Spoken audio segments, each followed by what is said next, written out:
Okay. ఆమె ఒక హెచ్చరిక కూడా చేసింది సార్. ఆమె అన్న జాగ్రత్త, నాన్న జాగ్రత్త, హరీష్ తోటి కొంచెం జాగ్రత్తగా ఉండు, హరీష్ మీద, సంతోష్ మీద, ఇతర నేతల మీద వీళ్ళు మీకు తెలియకుండా చాలా పనులు చేస్తున్నారు, జాగ్రత్త అనే విషయం అన్నది. ఇవాళ నా టర్న్ అయితే రేపు పొద్దున నీ టర్న్ కూడా అన్నది. అవును, వాళ్ళు చెప్పాలి సమాధానం. అసలు వాళ్ళు మాట్లాడలేదు, మీరు నేను మాట్లాడుకుంటున్నాం కానీ, అనలైజ్ చేసుకుంటున్నాం కానీ అసలు వాళ్ళు మాట్లాడలేదు. హరీష్ చెప్పాలి, కేటీఆర్ చెప్పాలి, కేసీఆర్ చెప్పాలి. ఏంటి అసలు అవునా కాదా? ఘోష్ కమిషన్ 650 పేర్లు రాసి కర్త కర్మ క్రియ నువ్వే అంటే ఈయన కాదు ఆయన ఆయన చెప్పాలి కదా. ఆయన చెప్పేంత వరకు మనకు అర్థం కాదు. బట్ ఏదైనా కమిషన్ నివేదికను మనం ఆషామాషిగా మనం కొట్టేయలేం. అది ఒక సబ్స్టాన్షియల్ ఎవిడెన్స్. అది రకరకాల అధికారుల statements, CM statement, Harish statement, finance minister statement, ఇన్ని నివేదికలు క్రోడీకరించి పొందబడినటువంటి ఆ నివేదికలను ఖచ్చితంగా రేపు పొద్దున సిబిఐ దాన్ని ఆధారం చేసుకొని ఏవో ఒక చర్యలు అయితే చేపట్టాల్సిందే కదా. అవినీతి అయితే ఎస్టాబ్లిష్ అయింది కదా, అట్లీస్ట్ ఇన్ఎఫిషియన్సీ ఎస్టాబ్లిష్ అయింది.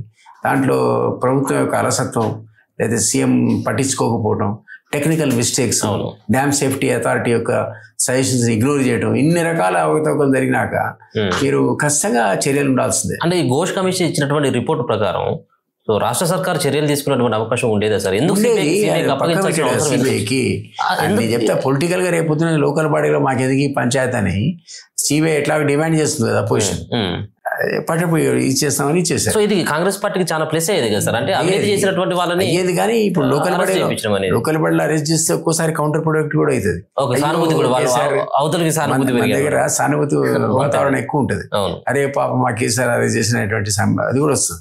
ఇది తప్పించుకోవడానికైనా చర్చ అంతా చర్చ పెట్టి అవినీతిని ఎక్స్పోజ్ చేసి టక్కన తీసిపోయి సిబిఐ దాంట్లో పడేసాడు.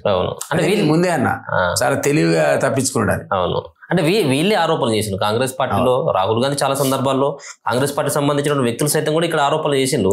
సిబిఐ గానీ, ఈడీ గానీ, ఐటీ గానీ ఇదంతా కూడా జేబు సంస్థలుగా మారిపోయినాయి, కీలు బొమ్మలుగా మారిపోయినాయి.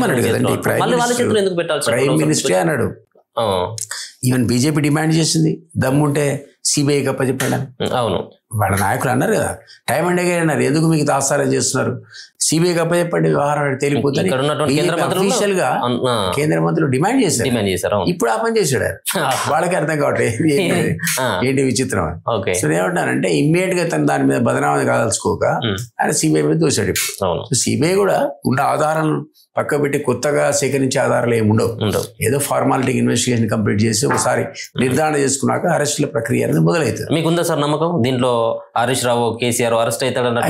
ఖచ్చితంగా అవుతారు. నాకైతే అనిపిస్తుంది. సరే అరెస్ట్ అయిన తర్వాత కోర్టులు ఉంటాయి, బెయిల్ వస్తాయి, బయటకు పోతారు, అది ఎన్నేళ్ళు నడుస్తుంది వేరే విషయం. కానీ కేజ్రీవాల్ చూడలేదా, ఆయన పార్టీ అధ్యక్షుడు కాబట్టి ఎలక్షన్స్ కాబట్టి 6 నెలలు వచ్చింది. అదే పాపం ఆయన కలీగ్ అయినటువంటి ఉప ముఖ్యమంత్రి 1.5 year పట్టింది ఆయనకి. ఈమె కూడా ఎన్నో పిటిషన్స్ వేసి 5.5-6 నెలలకు కానీ కవిత బయటికి రాలి లిక్కర్ స్కామ్. సో అరెస్టులు తప్పవు, 1 నెల 2 నెలల 3 నెలల తర్వాత బెయిల్ తప్పదు. బెయిల్ అయినాక అది ఎన్నేళ్ళు నడుస్తుందో ఇక మనం చెప్పలేము. అది రకరకాల కేసులు అక్కడ పెండింగ్ ఉంటాయి, దాని వ్యవహారం ఎట్లుంటుందో అప్పుడు సామాన్యులు కూడా చాలా ప్రశ్నిస్తారు. అంటే కావాల్సింది అరెస్టులు కాదు, సో వాళ్ళు తిన్నటువంటి సొమ్ము ఏదో కక్కియాలి.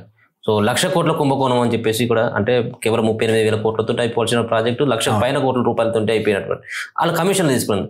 సో ఏ విధంగా ఉంటుంది వాళ్ళని కనీసం వాళ్ళు తీసుకున్నటువంటి వాళ్ళు కమిషన్లు తీసుకున్నారని చెప్పి ఇన్ని రోజులు ఏదైతే ఆరోపణలు చేసినా వాళ్ళ దగ్గర నుంచి మళ్ళీ రికవర్ చేసేటువంటి అవకాశం ఉంటుందా?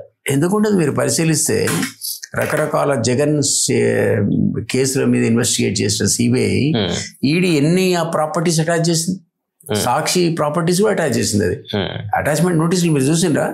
రకరకాల ప్రాపర్టీస్ సాక్షికి సంబంధించినవి కానీ, జగన్ సంబంధించి కానీ వాళ్ళు స్వాధీనపరుచుకున్నారు.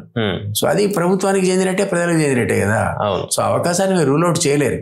ఆ కేసుల యొక్క ఇన్వెస్టిగేషన్ క్రమంలో ఈవెన్ ఆస్తుల జప్తు కూడా మనం ఎన్నో సందర్భాలు చూసాం, ఎన్నో కేసుల్లో. ఇది ఇందులో కూడా అదే జరుగుతుంది.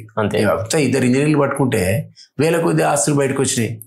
కాళేశ్వరం ఇంజనీర్లు, 2 ఇంజనీర్లు 1000 కోట్లు. ఇది ఎట్లా మరి?